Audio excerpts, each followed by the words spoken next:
जय माँ इंद्राक्षी जय अम्बे। इंद्राक्षी धाम में दर्शकों आप सभी का हम हार्दिक स्वागत करते हैं। आइए इस अंक में हम बात करते हैं होलिका पर्व के बारे में, होली के तीज के बारे में। आप सभी को होली पर्व की बहुत बहुत शुभकामनाएं, बच्चों को बहुत बहुत प्रेम। अब देखिएगा, होली प्रेम का पर्व है, होली मिलन का पर्व है, होली का दहन की रात्रि विशेष मंत्र को जागरण करने की रात्रि है, चैतन्य करने की रात्रि है। 13 मार्च का होली का दहन रहेगा और 14 मार्च की फाग वाली रंग वाली होली रहेगी। हम बहुत अच्छे से अपने इस होली पर्व को मनावें। आज सत्य सनातन धर्म में हमें अपनी प्राचीनता के ऊपर लौटने की अति आवश्यकता है। अब प्राचीनता की हम बात करें तो उसमें होली का दहन की हम आपसे बात कर लेते हैं। होली का दहन जो होती है वो एक फिक्स समय में की जाती है, भद्रा रहित समय होता है, रात्रि का समय होता है और विशेष मंत्रों के माध्यम से एक विशेष यज्ञ हो जाता है। इससे प्रहलाद हिरण्यकश्यप का जो प्रसंग होगा वो भी आपने सुना होगा और भी अनेकों प्रकार के आपने इससे जुड़े हुए प्रसंग सुने होंगे। लेकिन वस्तु स्थिति इसके पीछे वैज्ञानिक भी है कि जब होली का दहन की जाती है उसमें विशेष प्रकार के द्रव्यों को होमा जाता है और जब विशेष प्रकार के द्रव्य होमे जाते हैं तो वातावरण अच्छा होता है। होली के समय में सर्दियां जा रही होती हैं, गर्मियां आने को होती हैं, मौसम परिवर्तन होता है और जब मौसम परिवर्तन होता है नाना प्रकार के संक्रामक रोग जन्म ले लेते हैं और इस यज्ञ से, जो होलिका का यज्ञ होता है ना, इस यज्ञ से विषाक्त कीटाणु नष्ट होते हैं। संक्रामक रोग वाले जो कीटाणु होते हैं वो समस्त नष्ट हो जाते हैं। समझें गहराई से तो बहुत बड़ी गंभीर बातें हैं। होली के लिए एक विशेष स्थान चुना जाता था और आज भी ऐसा है, होगा कहीं ना कहीं तो होगा जरूर, कि वहाँ एक उदुम्बुर की बहुत बड़ा डंडा गाड़ा जाता था, उसकी पूरी छड़ गाड़ दी जाती थी और चारों तरफ उसके कंडे साफ सुथरी संविधाएं चिनी जाती थी और जब होलिका की दहन की रात्रि आती थी तब तक एक बहुत बड़ा लकड़ियों का वहाँ चिन्हित हो जाती थी, इकट्ठी हो जाती थी बहुत ज़्यादा। और फिर पंडित जी जो होते हैं, ब्राह्मण जो होते हैं, कर्मकांडी ब्राह्मण, वो एक विशेष प्रकार के मंत्रों से उस होलिका को दहन करते थे। किसान भाई उसमें अपने होला का शब्द का मतलब ये भी होता है नवा अन्न। उसमें गेहूँ की बालियाँ भूनी जाती हैं, गन्ना भूना जाता है और विशेष प्रकार के उसमें द्रव्य होमे जाते हैं। हमने होलिका की राख का एक कार्यक्रम आपको देना है, ध्यान रखना। होलिका की भस्म तो ऐसी जगह की ही भस्म ली जाती है जहाँ होली विधि विधान से दहन की जाती हो। इसके पीछे हिरण्यकश्यप आदि की तो आपने बातें बहुत सारी सुनी ही होंगी। होलिका की रात्रि में हम विशेष प्रकार की मंत्रों की सिद्धि भी जरूर करें। तो आइए सबसे पहले हम होली महत्व के बारे में आपको बताएं। पुराणों में होली का महत्व, कर्म मीमांसा एवं पुराणों के अनुसार होली महोत्सव का आरंभिक नाम होलाका था। महर्षि जैमिनी कृत क्रम मीमांसा शास्त्र में होलाकाधिकरण नामक स्वतंत्र कर्मकांड का वर्णन है। वात्स्यायन ऋषि ने पारंपरिक पर्व होलाका को श्रेष्ठ माना है। लिंग पुराण में फाल्गुन पूर्णिमा को फाल्गुनिका कहा गया है, इसे ऐश्वर्य देने वाली बतलाया गया है। वराह पुराण में इसे पट्टवास विलासिनी कहते हैं। हेमाद्रि ने होलिका पूर्णिमा को हुताशनी कहा है। कहने का भाव ये बहुत प्राचीन पर्व है, आज का नहीं है और हमें इसे बहुत सारगर्भित तरीके से मनाना है। अब देखो, जहाँ होली विधि विधान से चिन्हित की जाती हो, लगाई जाती हो, वहाँ हम सुबह के समय जाकर के हमारी मातें बहनें पूजा करती हैं। पूजन की सामग्री आप लोग और नोट कर लें, वो आपको रात में भी कुछ काम आएगी और सुबह के समय में भी काम आएगी, आप लोग नोट करें। गंध, अक्षत, जल, पुष्प, धूप, दीप, अबीर, गुलाल, तांबुल, सुपारी, गुड़ व गेहूं की बाली, कच्चा सूत, गिलोय, अगर तगर, जटामासी, कपूर व घी तेल में सना, गुथा हुआ आटा। इसके साथ साथ आप कोई और कॉमन सामग्री या द्रव्य भी लेना चाहें आप ले सकते हैं। अब एक जल का लोटा 13 तारीख को दिन में जब आप होली पूजने जाती हैं 10-11 बजे जब भी आप जाएं या सुबह के समय जाएं, कच्चा सूत और थोड़ा थोड़ा सामान प्लेट में रख के ले जाएं, आटा वगैरह भी ले जाएं। होलिका को जाकर के वहाँ जो होली का स्थान है उसे प्रणाम करें। ओम विष्णुवे नमः, ओम विष्णवे नमः, ओम विष्णवे नमः 3 बार बोलें। और देखो, यदि आप धूप दीप वहाँ जगाते हैं, प्रज्वलित करते हैं, तो बहुत हिसाब से करें, क्योंकि होली का दहन रात्रि में की जाएगी। कहीं हवा की वजह से, किसी वजह से दीपक की अग्नि उन समिधाओं में न लग जाए, ये आपको ध्यान रखना। नहीं तो छोटी सी हल्की सी धूप बत्ती साइड में काफ़ी दूर को जला दें। उसके बाद होली को प्रणाम करें, भगवान नरसिंह का ध्यान करें, भगवान विष्णु का ध्यान करें और पंचोपचार पूजन कर लें। जैसे धूप दीप आपने अर्पण कर दिया, थोड़ा उसमें मिष्ठान गुड़ चढ़ा दें। होली में देखो अब तो बहुत रिवाज ख़त्म हो गए, सब रेडीमेड हो गया। गुंजिए घर घर में बनती थी, पकवान बनते थे, और जहाँ आज भी बनते हैं तो मैं तो बहुत अच्छी बात मानता हूँ। और सब कुछ आज भी हमारे घरों में वैसा ही होता है जैसा पहले होता था। तो उसमें गुंजिया चढ़ा दें, थोड़ा पकवान चढ़ा दें। अब क्या करें, चारों तरफ एक परिक्रमा करते हुए हल्का हल्का जल डाल दें। हल्का हल्का जल डालना है। कच्चा सूत ले लें, चारों तरफ कच्चा सूत उसमें लपेट दें। कहीं कहीं परंपराएं हैं कि आटा और कुछ गुड़ वहाँ दिया भी जाता है, और या और कोई पूजन की सामग्री भी वहाँ दी जाती है। तो जैसी परंपराएं उसे कर लें और होली मैया को प्रणाम करके अपने घर आ जाएं। ये हुआ सुबह का सूक्ष्म तरीके से। अब रात्रि में जब होली का दहन होती है, तब आप कच्चा गुथा हुआ आटा ले जाएं और साथ में कच्चा सूत ले जाएं। अगर तगर जटामासी और कुछ ले जाना चाहें, हवन की सामग्री आप ले जाएं। और वहाँ जा कर के जब होली प्रज्वलित हो जाए तो उनको प्रणाम करें, और प्रणाम करने के उपरांत आप थोड़ा थोड़ा उसमें जैसे गुड़ डाल दें, हल्का कोई मिष्ठान गुंजिया वगैरह उसमें मीठी आहुति उसमें अर्पण कर दें। और करने के साथ साथ कोई सामग्री आप ले गए हैं तो भगवान विष्णु का, नरसिंह भगवान का, या कोई भी साबर मंत्र आदि पढ़ते हुए आप उसमें 5, 11, 21 आहुति दे सकते हैं। जब उसको वहाँ के आचार्य होली को दहन कर लें, उसमें अग्नि प्रज्वलित कर लें, उसके बाद ठीक है, उसमें थोड़ा कपूर, लौंग, इलायची आदि भी हम डाल सकते हैं। कंठ कोकिला भी प्रयोग में ला सकते हैं। मतलब द्रव्य, आयुर्वेदिक द्रव्य हैं जो वातावरण की दृष्टि से भी बड़े शुभ होते हैं। अब कच्चे सूत का एक अद्भुत प्रयोग है, उसे ध्यान रखें। कच्चा सूत हेड टू हिल्स नाप लें, अपना भी अपने बच्चों का भी। भाई अंगूठे से लेकर के आपके माथे से ऊपर तक थोड़ा सा रहे, यानी कि पूरा नाप लें और उसकी गोली सी बना लें। और उसमें क्या करें, ऐसी भावना करें कि हे भगवान हरि आपकी कृपा से, हे नरसिंह भगवान आपकी कृपा से मेरे कष्ट इस सूत के माध्यम से जल करके भस्म हो जाएं। मेरी काया निरोगी रहे, मेरा परिवार स्वस्थ रहे, कोई नज़र दीठ मूठ कुछ लगी हो वो सब दूर हो जाए। तो आप वो ऐसे लेकर के उसमें भस्मसात कर दें, डाल दें दूर से। बच्चों के लिए नापा है तो बच्चों का भी डाल दें। ये हर वर्ष किया जाता है। ऐसा करने से 1 वर्ष वो परिवार सुख शांति से रहता है, अर्थात किसी भी प्रकार की नज़र टोक, हारी बीमारी से वो परिवार भगवान की कृपा से, हरि की कृपा से बच जाता है। आप करना चाहें सुन लें तो कर लें, नहीं करना चाहें तो आपकी, जितना भी आप सुनेंगे उसमें से जो कुछ करना चाहें वो कर लें। होलिका की रात्रि में किस मंत्र को सिद्ध करेंगे अभी कुछ पलों के बाद बताऊंगा।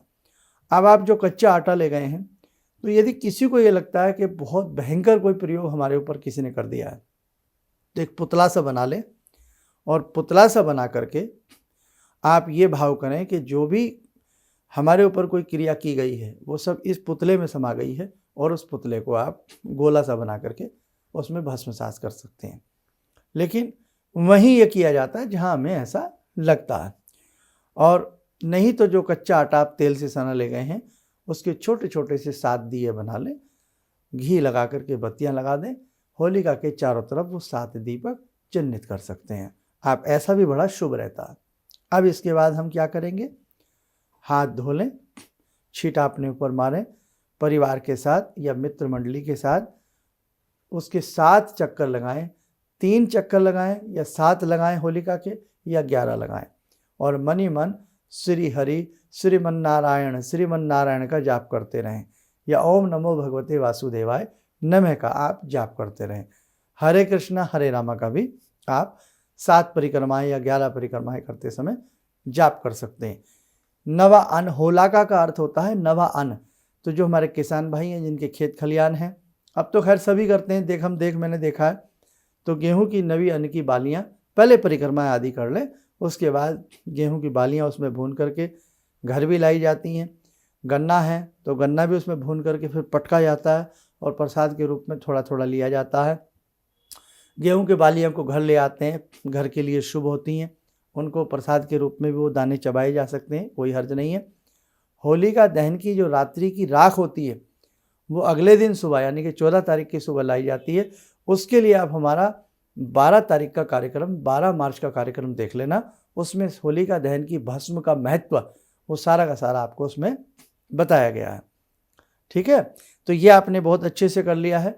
अब हमें कुछ ऐसे मंत्र हैं जो होली की रात्रि में बहुत अच्छे से सिद्ध होते हैं, आप उस मंत्र को नोट करिएगा। और इसमें एक सावर, दोनों ही ये सावर मंत्रों की श्रेणी में आते हैं, भगवती पद्मावती का मंत्र भी और एक नमो सर्वार्थ साधिनी मंत्र भी।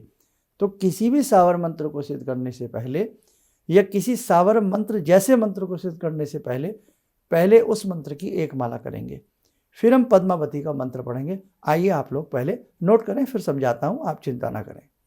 लिखें ओम नमो सर्वार्थ साधिनी स्वाहा। पुनः सुने, ओम नमो सर्वार्थ साधिनी स्वाहा। फिलहाल आप लिख लें, फिर मैं बात बताऊंगा आपको।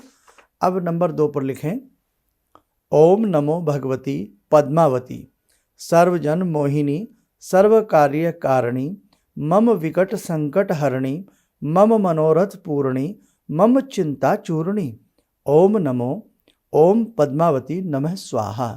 पुनः सुने, ओम नमो भगवती पद्मावती सर्वजन मोहिनी सर्व कार्य कारिणी मम विकट संकट हरणी, यानी कि मेरे समस्त विकट संकटों को दूर करें, मम मनोरथ पूर्णी, मेरे मनोरथ को, मेरी मनोकामना को हे भगवती पूर्ण करें, मम चिंता चूर्णी, मेरी चिंताओं को दूर कर दें। ओम नमो ओम पद्मावती नमः स्वाहा। ये भगवती पद्मावती का मंत्र है, भगवती दुर्गा जी का ध्यान करना है इसमें। अब विधि सुन लें। हमने पहले एक मंत्र बताया ओम नमो सर्वार्थ साधिनी स्वाहा, तो आप क्या करेंगे, पहले इस मंत्र की एक माला करेंगे। किस दिन? 13 तारीख की रात्रि में 10 बजे से लेकर के रात्रि के 1 बजे के बीच में हम कर सकते हैं।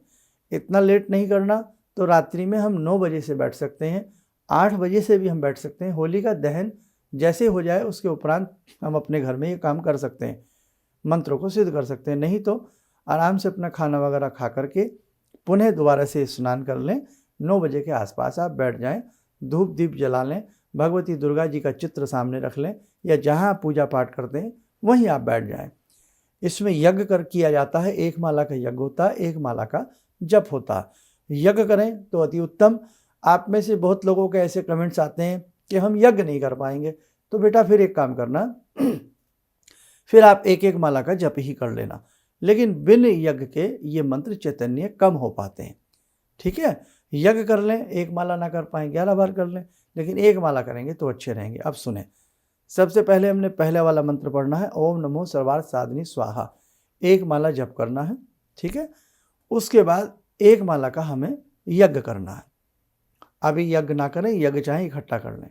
1 माला ओम नमो सर्वार्थ साधिनी स्वाहा हमने पढ़ लिया, फिर 1 माला हमें भगवती दुर्गा पद्मावती जी का ध्यान करते हुए हमें 1 माला जो हमने बताया ओम नमो भगवती पद्मावती वाला मंत्र पढ़ना है। इस भाव से पढ़ना है कि हे जगत जननी, हे माँ अम्बे, हे भगवती पद्मावती, आपकी कृपा मुझ पर, मेरे परिवार पर बनी रहे, आपकी कृपा से मेरी मनोकामनाएं पूर्ण हो, मेरे समस्त संकट दूर हों, आप मुझ पर सदैव कृपा बरसाएं। इस भावना से रुद्राक्ष की माला हो या रुद्राक्ष की ना हो तो फिर आपके लाल मूंगे की माला हो, वैसे सबके पास रुद्राक्ष की माला होती ही है। दोनों मंत्र रुद्राक्ष की माला से पहले नमो सर्वार्थ साधिनी कर लें, फिर पद्मावती वाला मंत्र दुर्गा जी का ध्यान करके उनको धूप दीप आदि अर्पण करके, पहले मंत्र में ऐसा कुछ नहीं करना, पहले मंत्र में सिर्फ भगवान शंकर जी का ध्यान कर लें, दुर्गा जी का ध्यान कर लें, और यह पहला मंत्र पढ़ने से पहले ही हम भगवती दुर्गा का जो चित्र लगाए हैं या घर पूजा घर में कर रहे हैं, उनको धूप दीप फल फूल चढ़ा करके प्रणाम करके एक माला ओम नमो सर्वार्थ साधिनी, पुनः उसके बाद एक माला ओम नमो भगवती पद्मावती की कर लें। करने के उपरांत एक कोई तसला हो या कोई हवन कुंड हो, उसमें कपूर की सहायता से अग्नि प्रज्वलित करें। अग्नि देवता को प्रणाम करके कोमल सामग्री से या गाय के घी से ओम नमो सर्वार्थ साधिनी स्वाहा, ओम नमो सर्वार्थ साधिनी स्वाहा एक माला का यज्ञ करें। फिर एक माला का यज्ञ हमें करना है ओम नमो भगवती। इसमें भी स्वाहा लगा हुआ है, मंत्र में नेचुरल स्वाहा लगा हुआ है, अलग से स्वाहा लगाने की आवश्यकता नहीं है। एक माला का यज्ञ करें। यज्ञ करने के बाद आपने कोई पिछले साल मंत्र सिद्ध किया हो या कभी पहले किया हो तो उस मंत्र का भी जप कर सकते हैं पहले ही मालाओं के साथ, और उसका भी यज्ञ कर सकते हैं। ठीक है बेटा।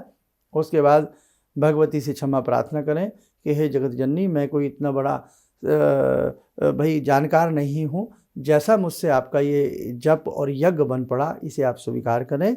मुझसे कोई भूल चूक हो गई हो तो मुझे क्षमा करें।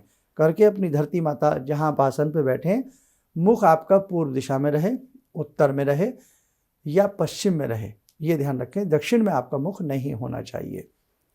घी ना हो तो आम बाजार से सामग्री जो मिल जाती है उसी में थोड़ा सा घी मिला करके यज्ञ कर सकते हैं। हल्का सा जहाँ आसन है वहाँ जल छिड़क करके मस्तक पे लगा के उठ जाएं, प्रणाम कर लें। नीचे गिरी सामग्री को हवन कुंड में नहीं डाला जाता। हवन प्रज्वलित है, रहने दीजिए। थोड़ी बहुत देर के बाद उठा करके हवन का जो कुंड है वो कहीं एक तरफ रख सकते हैं, वहाँ भी रखा रहे रात में, कोई दिक्कत नहीं है, सावधानी के साथ रखें। अगले दिन सुबह नहा धो करके सारा सामान वहाँ से संगवा लें और फिर दो मंत्र जो हमने आपको बताए, दोनों मंत्रों की एक एक माला करेंगे, फिर हवन की आवश्यकता नहीं है। ओम नमो सर्वार्थ साधिनी 14 तारीख की सुबह होली के दिन भी करेंगे। भगवती का जो मंत्र है ओम नमो भगवती पद्मावती, इसका भी एक माला का जप करेंगे। उसके बाद फिर हमेशा भगवती वाला मंत्र ही एक माला जपते रहेंगे। ध्यान रखना, ओम नमो सर्वार्थ साधिनी स्वाहा जब भी किसी सावर मंत्र को जपें होली ग्रहण आदि की रात्रि में, तब इस मंत्र की फिर एक माला कर लिया करें। हवन की इस माला में ज़रूरत नहीं पड़ेगी, क्योंकि ये कंडीशन होती है, सावर मंत्रों को पावर मिल जाती है, अनेक मंत्रों को पावर मिल जाती है उस ओम नमो सर्वार्थ साधिनी स्वाहा की एक माला जपने से। और कोई भूल चूक भी हो जाए तो उसमें फिर कोई अनिष्ट होने की संभावना नहीं रहती है। ठीक है बेटा, कर लोगे इतना तो। वीडियो को एक दो बार सुन लेना। और हाँ, आज वीडियो ज़्यादा बड़ा ना हो जाए, इसको ध्यान में रखते हुए अभी बस 2-4 मिनट और आपके लूँगा। 13 तारीख की सुबह का कार्यक्रम दोबारा से सुन लेना। हमारा कार्यक्रम सुबह 7 बजे आता, फेसबुक पर भी आपको मिलेगा, और दोनों मुख्य चैनल, एक हमारे नाम से है धर्मेंद्र शर्मा और एक है इंद्राक्षी धाम के नाम से, दोनों चैनल पर भी मिलेगा। उसमें मैं पुनः इन दोनों मंत्रों को और अच्छे से आपको समझाने का प्रयास करूँगा। अब देखो मंत्र कितना अच्छा है, मंत्र में ही है मेरी संकट हरें, मेरी चिंता को चूर करें, मेरा सभी कार्य सिद्ध हो। तो जो परेशान रहते हो किसी भी समस्याओं से, तो आप ये कर लीजिएगा। भगवती जगदम्बा की कृपा, पद्मावती की कृपा आपके ऊपर होगी और आपके सकल कार्य सिद्ध होने लग जाएंगे। एक बार हमने हनुमान जी के मंत्र भी बताए थे पहले, और हमने एक भगवती दुर्गा का बड़ा मंत्र भी आपको दिया था। तो जो भी आप जिनमें से भी वो करना चाहें, वो आपकी इच्छा है बेटा, उन्हें भी उसी रात्रि में हम सिद्ध कर सकते हैं। होली दीपावली की रात्रि ऐसी होती हैं, ग्रहण की रात्रियाँ ऐसी होती हैं, ग्रहण काल ऐसा होता है कि 40 दिन की सेवा सिद्धि एक तरफ और वो 1 घंटा 2 घंटा एक तरफ, क्योंकि इसमें मंत्रों में पावर बहुत तेज़ी से आती है। बाकी 13 तारीख के सुबह कार्यक्रम देख लेना। 1-2 बातें और हैं जो होली के बारे में हम आपको बताना चाहते हैं, कहना चाहते हैं कि जिस समय सुबह के समय आप होली पूजें तो उस समय एक लाइन और जोड़ लें, वो बोलें, वो ध्यान से सुने। हे होली देवी, तुम बसंत ऋतु और कामदेव की प्रिया हो, मेरे समस्त संकटों को दूर करें और मेरी सविधि पूजा स्वीकार करें। यानी कि जो मैं यहाँ गुड़, आटा, चना और ये मतलब जो भी सामान चढ़ाए हैं उसे स्वीकार करें। और कच्चा सूत कितनी बार लपेटा जाता है? 3 बार कर दें या 7 बार कर दें या 11 बार कर दें सुबह के समय। ये बात थोड़ी रह गई थी पहले वाले टॉपिक के हिसाब से, ये पूर्ण कर लें। अब होलिका में और क्या क्या महत्व रखती हैं बातें, एक तो और सुन लें। यदि स्वयं या किसी को अत्यधिक भय लगता हो, एक सूखा नारियल, लौंग, काला तिल, पीली सरसों स्वयं के ऊपर से या जिसे भय लगता हो उसके ऊपर से, या किसी के ऊपर कुछ सवारी ऐसी चीज़ आती हो या नेगेटिव एनर्जी रहती हो, 21 बार नमः शिवाय बोल करके उसके ऊपर से उतार करके जलती हुई होली में, दहन हुई होली में, अग्नि में डाल दें। उसके भय का नाश होता है, उसका शरीर स्वस्थ होता है। यदि बार बार हानि, आर्थिक क्षति होती हो तो होलिका दहन की शाम को अपने मुख्य दरवाजे पर यानी चौखट पर 13 तारीख को गुलाल की ढेरी पर थोड़ा थोड़ा अपना चौखट के बाहर गुलाल की ढेरी रख दें, 2 ढेरियाँ बना दें और आटा के 2 दीपक बना लें। 2 दीपक बना करके उन्हें प्रज्वलित कर दें और ऐसा प्रयास किया जाए कि वो दीपक अधिक से अधिक समय तक के लिए जलें और उन पर थोड़ा थोड़ा गुलाल छिड़क दें। वह दीप के सम्मुख नमस्कार करते हुए मानसिक रूप से आर्थिक हानि ना हो, मेरे घर में सुख शांति रहे, ऐसा आप जो है मन में भाव लाएं। दीप बंद होने पर होली दहन वाले स्थान पर वो दीप सुबह के समय आप रखाएं। ठीक है, कि यानी कि गुलाल की ढेरी हमने दोनों तरफ लगा ली और 2 दीप एक इधर और एक इधर हमने दरवाजे के बाहर लगा लिए गुलाल की ढेरी के ऊपर, और उस पर हमने हल्का सा गुलाल किसी भी रंग का छिड़क दिया और प्रार्थना करी कि मेरे घर में किसी भी प्रकार की अनहोनी ना हो, मेरे घर में सुख शांति रहे। हे दीप देव, मैं आपको प्रणाम करती हूँ या करता हूँ और हम सबका शरीर स्वस्थ रहे। आपके निमित्त इस क्षेत्र के जो भी देवता हैं, कोतवाल हैं, उनके निमित्त हमने ये दीपदान किया है। गुलाल के ऊपर जलाएं और गुलाल के ऊपर मतलब दीप रख लें, आटे का बना लें, मिट्टी का बना लें, आटे का बना लें तो अच्छा। और 13 तारीख की रात्रि में ही हमें ऐसा करना है और 14 तारीख की सुबह जहाँ होली वगैरह जलाई गई हो वहीं ये दीप रखाएं। यदि ऐसा संभव ना हो तो कहीं निर्जन क्षेत्र में, जंगल में या कहीं भी इन दीपों को हम डाल सकते हैं। उसके साथ साथ एक विशेष बात और ध्यान रखें कि आप यदि होली की रात्रि में कोई मंत्र नहीं पढ़ पाते हैं या जो हमने बताएं आप नहीं कर पाते हैं तो आप अपनी ही इच्छा से हनुमान साटिका शाम के समय पढ़ लें, हनुमान चालीसा की 11 पाठ कर सकते हैं, आप सुंदरकांड पढ़ सकते हैं होली दहन वाली के दिन यानी कि 13 तारीख को।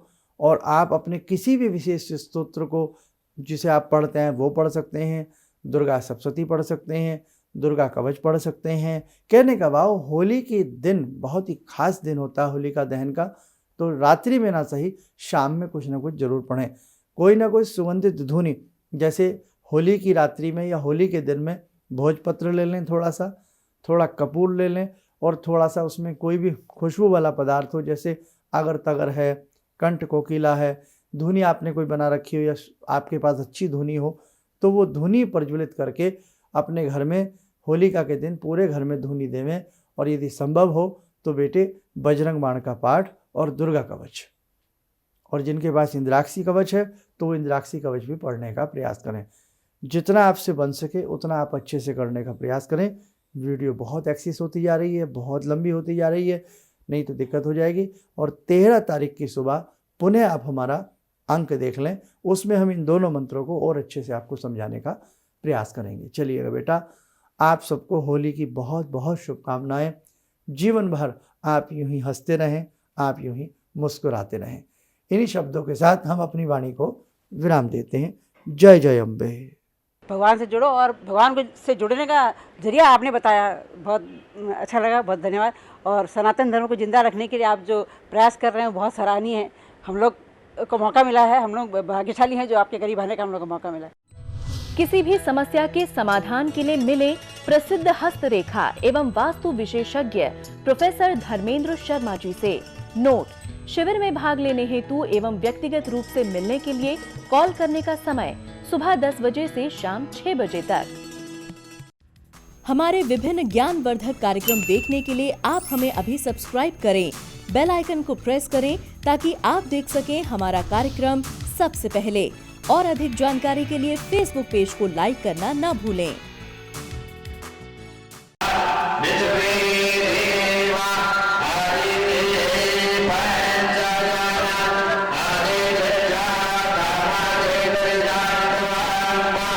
Yeah.